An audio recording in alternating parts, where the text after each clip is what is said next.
So I want to just take a moment to thank the library's Art Advisory Council for their generous support for today's program. And the Port Washington Library's Adler Gallery is pleased to present Personas. Long Island-based artist Lori Horowitz's solo exhibition consists of artworks created over the past 5 years. Mixed media 3D relief paintings and sculptures address humanity, judgments, and assimilation within society. Working from her studio on Long Island, New York, artist Lori Horowitz has crafted a wholly unique practice for her art, which thematically rehumanizes anonymous people, as well as elements of nature that we encounter every day, providing intriguing narratives and formally stretches the bounds of the materials she chooses to work in. Lori Horowitz's social portraiture is a study of personalities and environments, recording moments of humanity unfolding around us.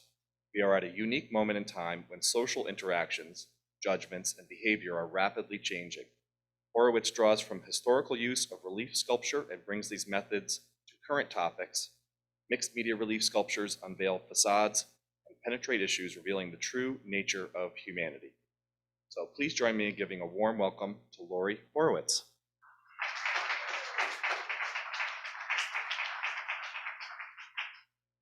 Hey, hello everybody. Thank you for coming here and joining us. I will just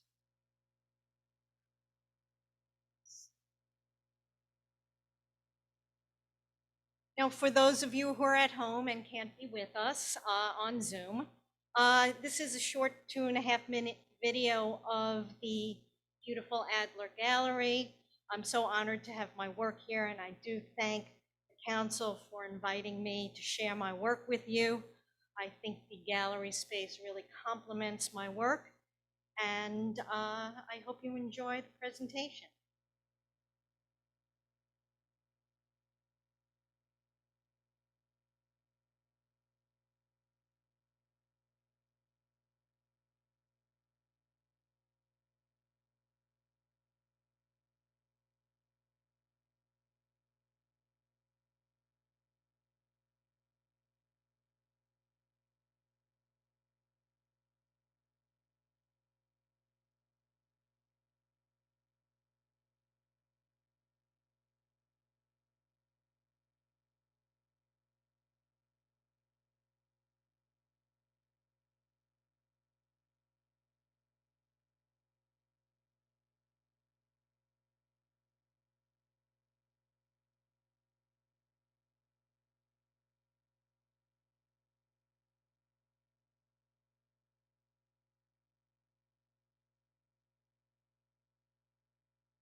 Okay, so thanks for that moment of silence.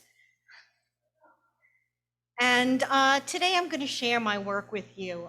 This series called Personas represents work that I did pre-COVID, about 5 years worth of work. And Basically, what it is unveiling facades and showing the true nature of humanity.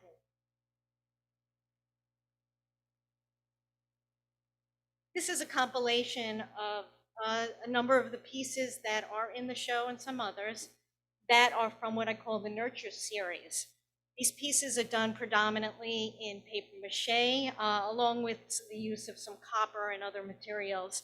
And most of them are about nurturing, either a parent and child, or somebody with a pet, or just caregiving.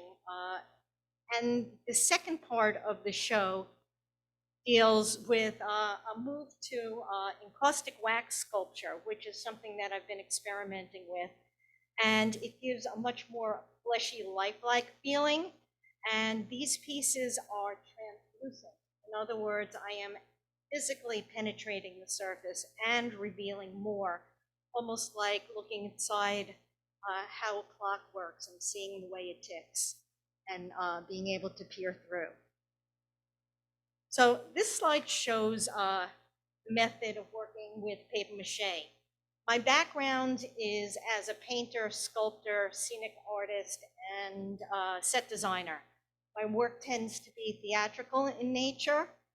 I learned many different techniques with all the different jobs I've had in the past. And as a set designer and scenic artist, I did a lot of work in displays. I did windows up and down Fifth Avenue during Christmas time. And this was one of the techniques I learned. It's working with chicken wire. And you sculpt the form very tightly with the chicken wire, which is inexpensive, doesn't rust, is very flexible. And I come within about 2 inches of what the finished piece will look like. You don't want to fight with your armature, so therefore it has to be fairly exact. The next method is putting on the paper mache. Now, paper mache traditionally has been wheat flour and newsprint, and that actually attracts rodents and vermin. So I use something called methyl cellulose paste and use different types of adhesives in it, along with the most wonderful material, which is Bounty paper towels. And they are strong, and when I'm finished with these pieces, they're nearly as strong as fiberglass. In the past, I worked in fiberglass, cement, welded steel, all very heavy, very unforgiving materials, bad for the environment. And as a result, ended up with some health issues. And now I am very conscious of that. Working in paper mache is friendly to our environment. The final layer is craft paper. And basically the armature, the chicken wire is almost like the skeleton. The paper towel is the muscle layer, and the craft paper on top is the skin. And this is what the piece looks like when it's finished. It's called No Experience Necessary. This was a young father who I met in a pizza place in Massapequa. I asked him if I could take his portrait, and he was very happy to pose for me. He actually knew of my work and told me a little bit about himself and his son that he's holding like a football. His t-shirt was really important to him, and it is kind of showing his age and his mindset a little bit. So that piece is actually done in copper, and I do a process that I call painting with fire, and I torch it into the copper, so all the colors that you see are achieved with different types of gases and different types of temperature. And to the right, you see a shadow piece. This is created out of copper screen material. There's equal amounts of solid and translucency going on there. It is just regular window screen, and it's sculpted into the same form as the boy himself. And then I take a light and project light through it and achieve this shadow that looks almost like a graphite drawing. The next piece here is called Lovebirds. I took photos of this man for about 2 years in Washington Square Park. I thought he was indigent. I didn't know much about him, but created this piece showing his love for the birds. Later, I had gone back to the park with actually a photo of this piece and met another pigeon woman named Tina Pina and asked if I could take her portrait and showed her this picture. And she said, "Oh my God, it's Larry." And basically introduced me to Larry, who I later found out was a member of a bird society, was very together and was not indigent. And again, this shows the idea of not making judgments about people and really revealing the true nature of what people are about. This next piece is called Twisted. And after doing 2 of these clown pieces, I found out people truly do not like clowns. They are afraid of them.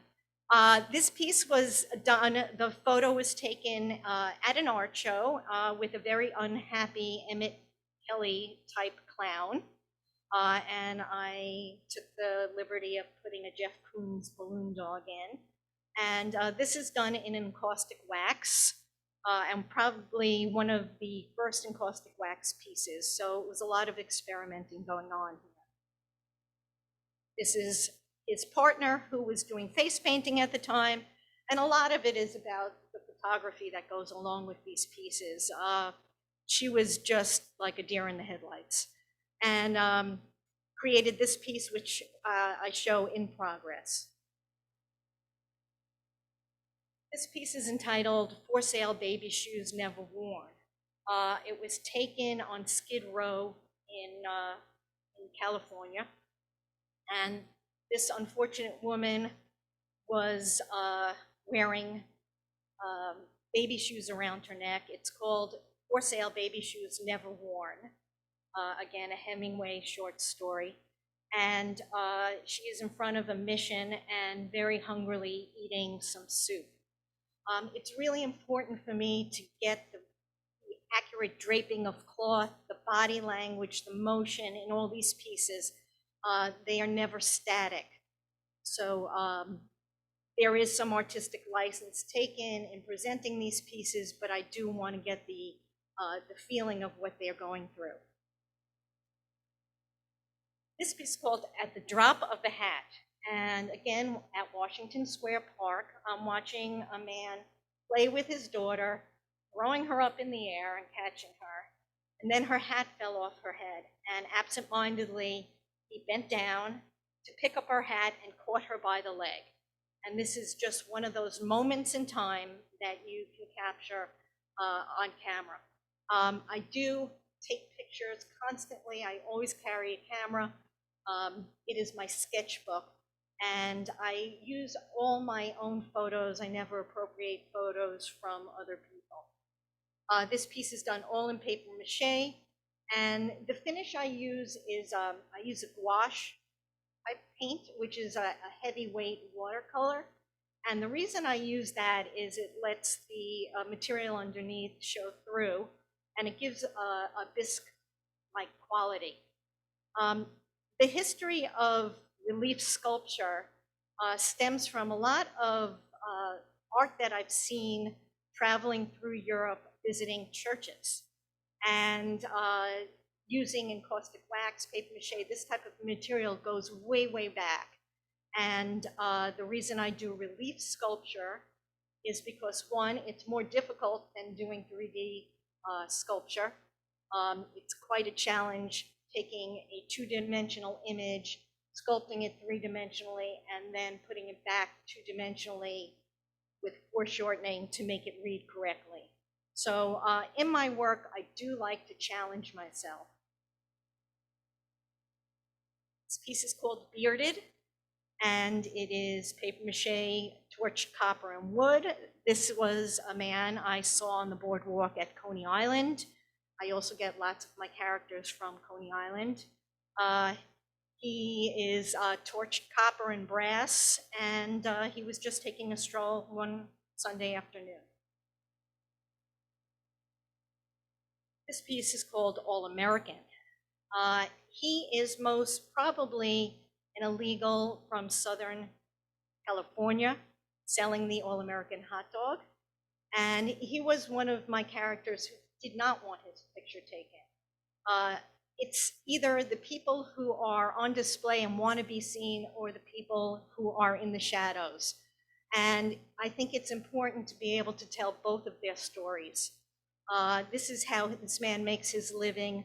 And this is one of the more detailed pieces that I've done in paper mache, and it's a mixture of paper mache, copper, aluminum, all sorts of different materials.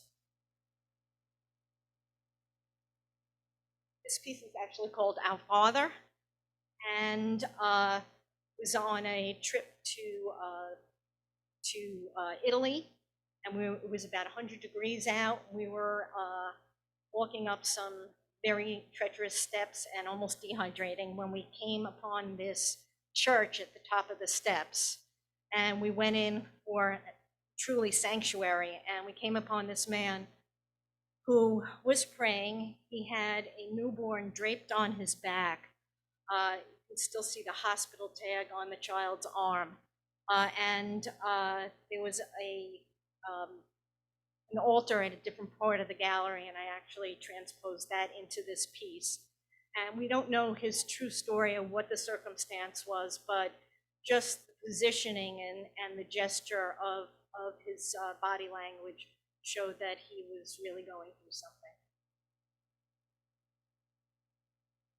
This piece is called Undercover, and this is Greg Sipes, who's the voice of the Teenage Mutant Ninja Turtles. And I met him on the boardwalk of Venice Beach. He was sitting out with his parasol and his dog called Wingman, who is his support dog. And I spoke to him for well over an hour while he tried to engage with my daughter. And basically, I became friends with him, gone to parties with him, and he's quite an interesting guy. So this piece is all out of paper mache. Belongings. This is a small boy who was in Washington Square Park again, and he was quite precocious, running around collecting things. And this is more of an experimental piece. It's a freestanding piece, which is the first one I've done like this. And the reason I chose to do a child is because it's small and controllable, as opposed to an adult to do a freestanding piece in a very lightweight material. He probably weighs no more than 2 pounds. All the pieces that I make are very lightweight, and that is a result of working in extremely heavy materials years back. And as I get older, I want to be able to carry my own work and to transport it. Squatter is another image from Venice Beach, California. And initially I thought this man who was posing was indigent. I thought he was possibly begging. And when I really examined the photograph and looked closely at it, his hair was very well coiffed. His nails were clean and polished. He was wearing a J. Crew vest. His shoes were brand new, and his coffee cup was designer coffee. So again, about making judgments about people, you know, I can assume that he was an actor because a lot of the people there were on display. But this is one of my favorite pieces. It shows, it combines a lot of different effects that I have been working with. It incorporates the metal. It's a lot of sewn metal, wire mesh. The encaustic wax really gets a fleshy look across, and the torch copper really, you know, sort of the color really comes through.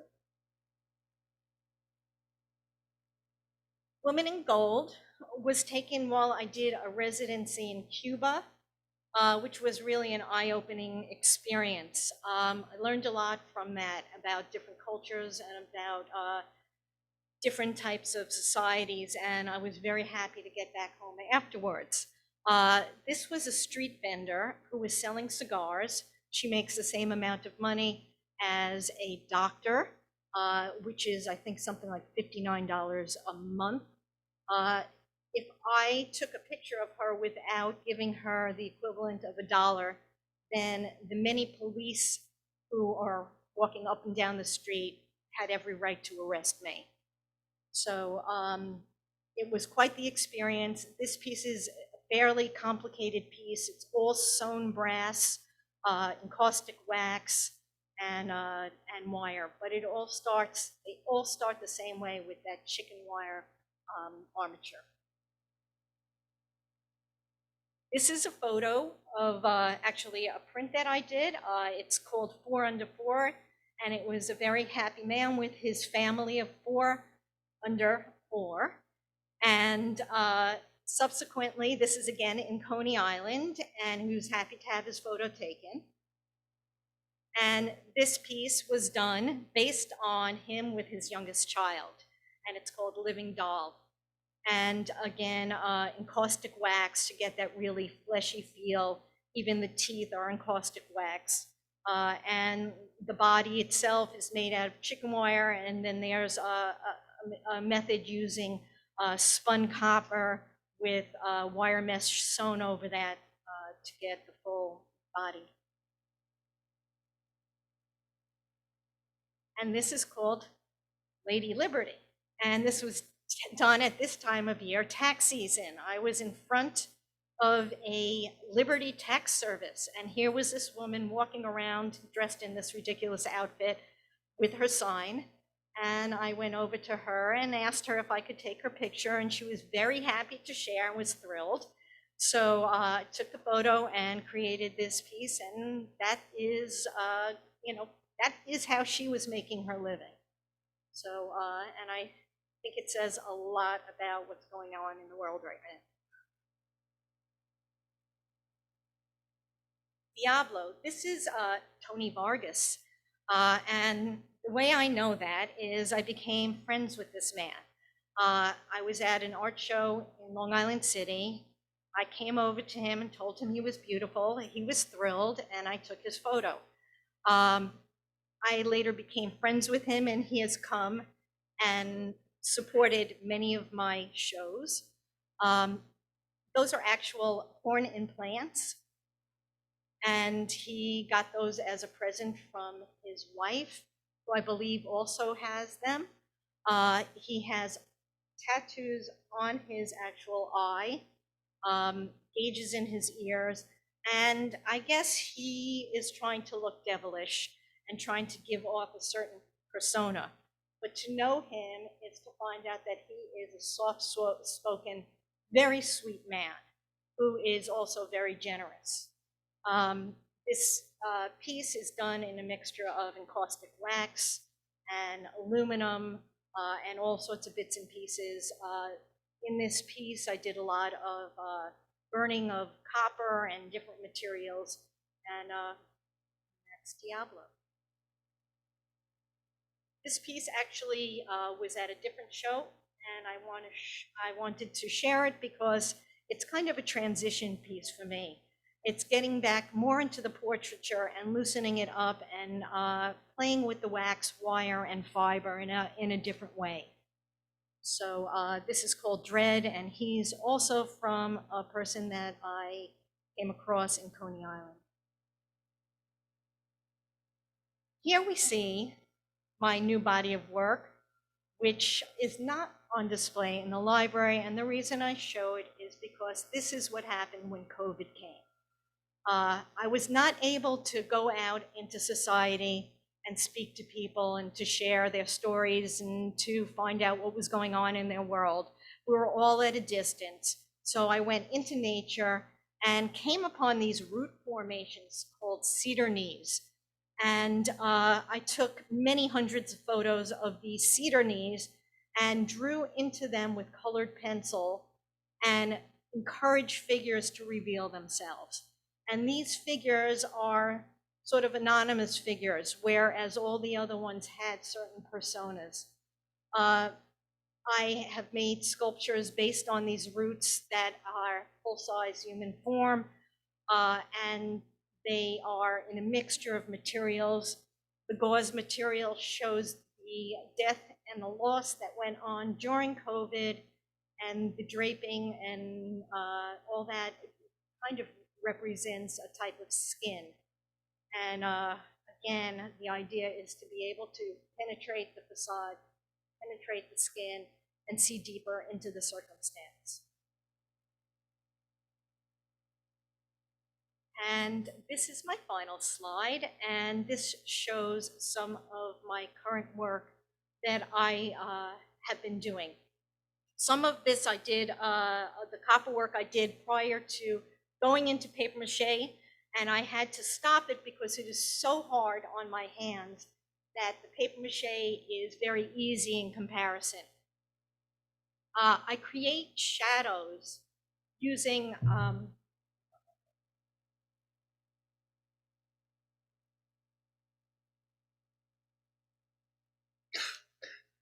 excuse me.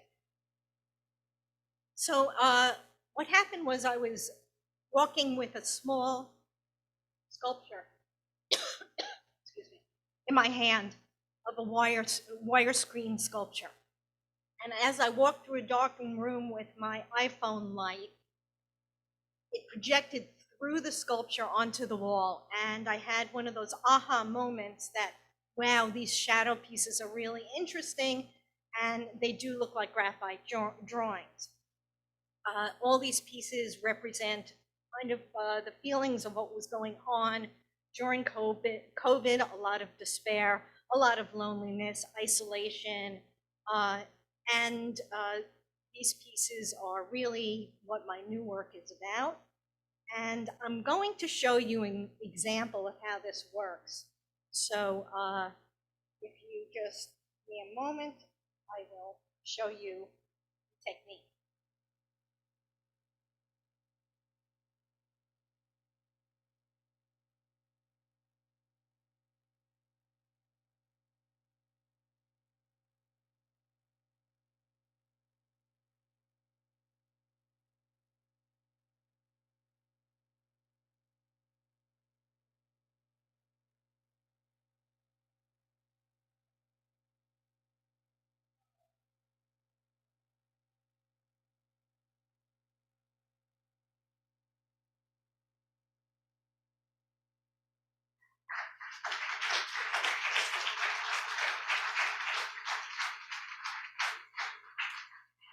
Okay, if there are any questions, I'd be happy to answer them.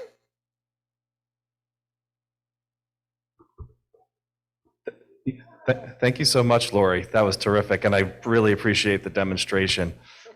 So if you do have a question, just raise your hand. I'll come around with the mic.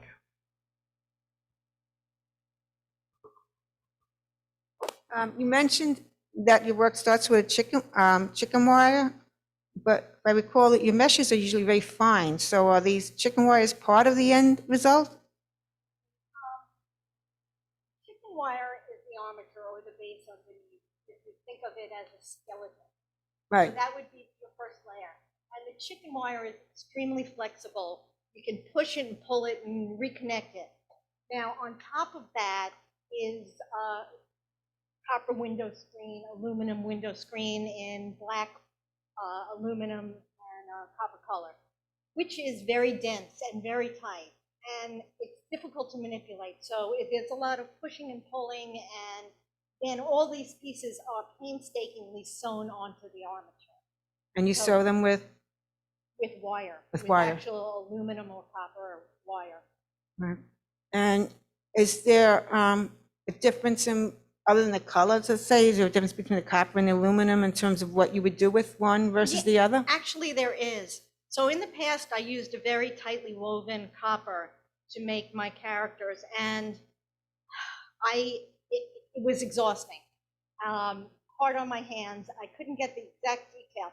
The shadow was beautiful, though, because the tighter the weave, the more definition there is in the shadow, and the folds become the dark when I'm doing this. So the other thing that's exciting about it is I don't shine a light through it until I'm done. So I get that aha moment when it's done. And then I can go back and tweak it a little Right. bit to define things. But it's really, the copper I was using was a very dense copper. Subsequently, I found this copper, which is a much lighter gauge copper. Mhm. And I can pretty much sculpt anything out of it. But I can't sculpt pieces that are very large. Whereas the denser copper, I can make pieces that are 7 feet tall with no problem. Right. So they all have the Mhm. the aluminum screen that's aluminum color does not hold its shape easily. It flexes much more. The copper holds its shape better. The black aluminum is somewhere in between the two. So they all have their pros and cons. Right. This copper I can torch and I can get color changes. I can also patina it. So I use a cocktail of ammonia and vinegar and salts, and I come up with all sorts of different colors because there's something about spray painting a piece that goes against my grain. And if it happens naturally with some kind of chemical patina, it makes me happy. Okay. Very nice. Thank you, Lori. So I think this is great. I'm just going to take a moment. We often have art historians, professors give lectures here, and it's such a treat to have an artist here describing the materials they use, the process they go through, to really have a chance to kind of see things from their perspective. Lori, I just wanted to know, do you work on more than one piece at a time? Interesting. Recently, and just recently, I started working on a few pieces at a time. I generally do one piece and work through it until it's finished, until it's solved. And right now, I'm working on 3 or 4 pieces, and it's wrong. So I'll probably go back to working one piece at a time. I find it almost, I need to solve the equation. I need to solve the problem and get through it and get it right before I move on to